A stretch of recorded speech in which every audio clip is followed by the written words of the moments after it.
Speaking yesterday in regards to the shi'ud of the strings. So the halakha says, again, we said yesterday that there are 4 strings that are doubled over. So we have a total of 8 strings on every corner. So the halakha says that if you have, again, all 8 strings, you started off that everything was 100% kasher, it was all made kara'ui, they were all the right shi'ur of all the, we said 9 inches approximately, it should be about 9 inches. So now, the guy has the talet, and of course he's using it for a while, and after a while, already the tzitziyot begin to fray, they begin to rip.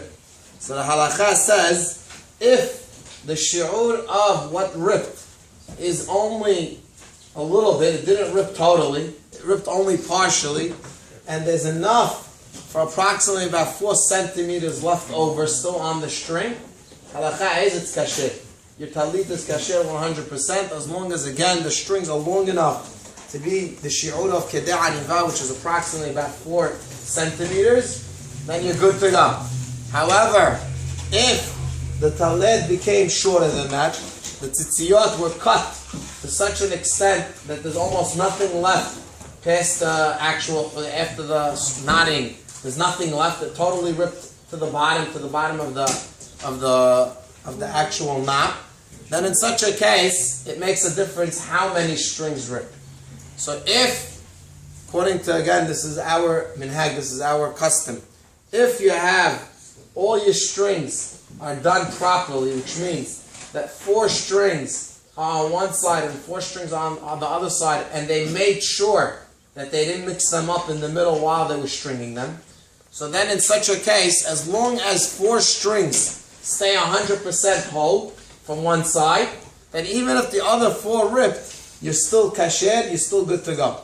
However, if you weren't careful, which many times when you buy taletot in the stores, they're not careful to make sure that the strings are not mixed up. So when you get 4 strings on one side, they're not necessarily down to the bottom, all the way to where they started from, the same 4 strings. Then in such a case, if it's only 1 string that ripped all the way down, then it's kasher. But if it's past 1 string, then a person is not allowed to use such a talet, and he can't make a beracha on it. However, he brings that. Even though we're telling you that really, as long as it didn't rip past the amount of kedei aniva, the talet is kasher.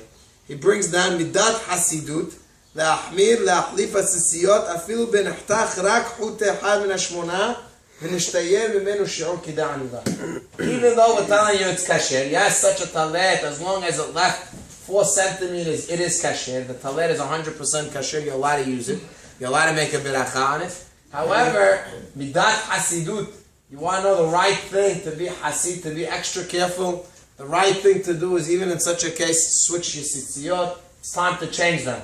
Once you see that the tzitziyot are already starting to rip, one of them ripped, 2 of them ripped, it's time to change them.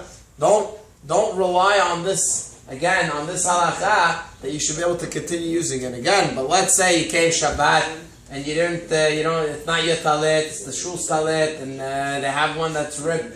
So in such a case, as long as that it's 1 string, or even if it's more than 1 string, but it has the amount of 4 centimeters, in such a case, you're allowed to rely on it, you're allowed to make a beracha on it, and you could use such a talet. However, if it's a personal talet, the person should be mahmir, go with midat hasidut, and try to switch the tzitziyot of his talet.